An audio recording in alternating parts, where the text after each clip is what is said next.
کسی عیسائی مبلغ نے بغداد میں یہ تبلیغ پھیلائی تھی کہ عیسیٰ علیہ السلام افضل ہیں، اس لیے کہ قرآن بھی ان کے بارے میں کہتا ہے کہ وہ مردوں کو زندہ کرتے تھے، اور محمد صلی اللہ علیہ وسلم کے بارے میں قرآن میں کہیں نہیں آیا ہے کہ وہ مردوں کو زندہ کرتے تھے۔ تو وہ گمراہ کر رہا تھا لوگوں کو۔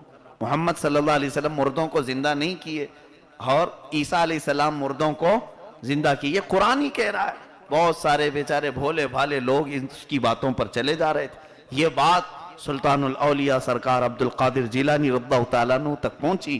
آپ نے اس کے پاس حاضر ہونے کی بات کہی، اس کو حاضر کرو۔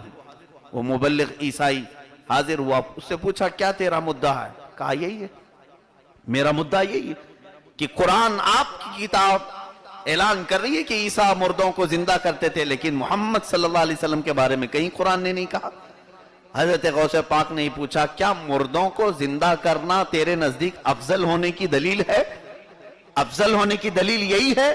اس نے کہا ہاں، میرے نزدیک تو افضل ہونے کی دلیل یہی ہے۔ کہا چل میں چلتا ہوں کسی قبرستان، میں چلتا ہوں تیرے ساتھ۔ غوث پاک اس کے ساتھ قبرستان آئے، کہا تو جس قبر پر ہاتھ رکھے گا میں زندہ کر کے دکھاؤں۔ اس نے کہا یہ مذاق تو نہیں ہو رہا ہے؟ کہا نہیں، مذاق نہیں ہے۔ اس نے پرانی قبر ڈھونڈی، اس پر ہاتھ رکھا۔ حضرت عبد القادر جیلانی غوث پاک رضی اللہ تعالیٰ عنہ نے یہ بھی فرمایا میں اسے زندہ کرنے سے پہلے یہ بھی بتا دیتا ہوں کہ اس میں کون سو رہا ہے۔ اس میں سونے والا ایک گویا تھا، گانا گاتا تھا اور پیشہ اس کا یہی تھا، اسی سے کمائی کرتا تھا۔ ابھی اٹھے گا تو بھی دیکھنا گاتے ہوئے اٹھے گا۔ میرے عزیزو، یہ روایات کثرت تواتر کو پہنچی ہوئی ہیں۔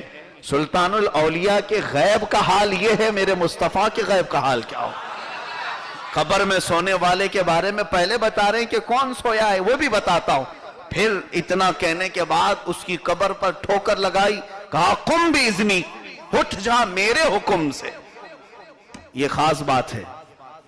عیسیٰ علیہ السلام کسی مردے کو زندہ کرتے تھے تو کیا کہتے؟ قم باذن اللہ، اللہ کے حکم سے اٹھ جا، مردہ اٹھ جاتا تھا۔ یہاں سرکار عبد القادر جیلانی نے ٹھوکر لگائی، فرمایا میرے حکم سے اٹھ جا۔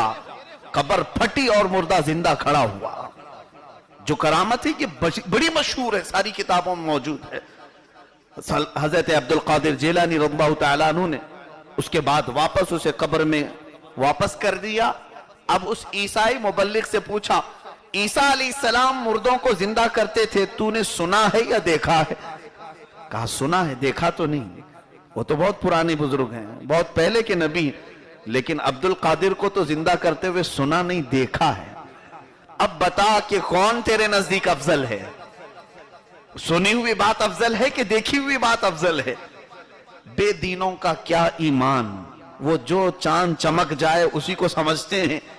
اس نے کہا میں اب آپ ہی کو افضل سمجھتا ہوں۔ آپ نے کہا یہی تیری گمراہی ہے، ہرگز نہیں۔ میں عیسیٰ علی نبینا علیہ الصلوۃ والتسلیم کے قدموں تک نہیں پہنچ سکتا، وہ اللہ کے نبی ہیں۔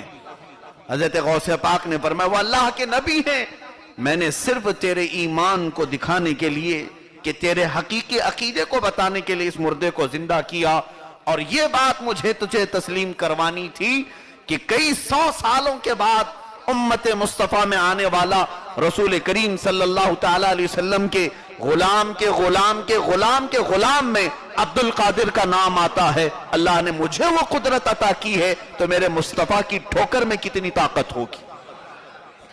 یہ غوث پاک رضی اللہ تعالیٰ عنہ نے حضور پر آئے ہوئے سوال کا جواب دیا اپنی کرامت سے۔ اب وہ شوشہ جو دماغ میں ہوگا، انہوں نے قم باذنی کیوں کہا، اس کی بھی میں وضاحت کر دوں کہ کہیں یہ دماغ میں نہ رہ جائے کہ غوث پاک نے یہ کیوں